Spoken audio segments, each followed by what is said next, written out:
তবে আমরা যখনই সুযোগ পেয়েছি তখনই আমরা সর্বসময় আসার চেষ্টা করেছি এবং আমরা এখানে এই মসজিদে নামাজ পড়তে আসলে ওনার কবরও জিয়ারত করিয়ে যায়।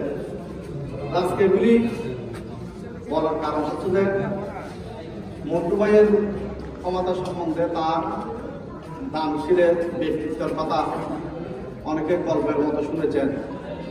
আমরা শেষ সময়ে এসে একদম যখন ৯৬ সালে আমরা প্রথম দিকে ছাত্র দলের রাজনীতির সাথে জড়িত হয়েছি, খুরশেদ ভাইয়ের মাধ্যমে আমরা আমাদের এলাকা থাকলেও মন্টু ভাই, কিন্তু আমরা ওইখানে গিয়েছি এই মন্টু ভাইয়ের সাথে আমাদের ইন্ট্রোডিউসটা করে দিয়েছে খুরশেদ ভাই।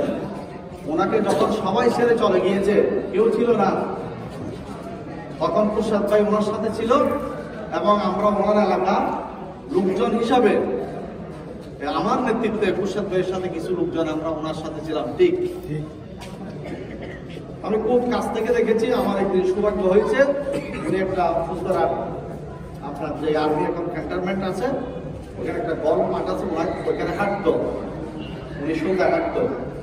আমি একদিন সন্ধ্যায় ওনার বাসায় গিয়েছি, হঠাৎ বলা যে কি গাড়ি তোলার জন্য একটা ফ্লাস নিয়ে আমাকে একটা ফ্লাস দিয়েছিল। উনি ওইটা রং থাকে তো ঘন ঘন, তখন অসুস্থ ছিল, উনি সিঙ্গাপুর থেকে ঠিক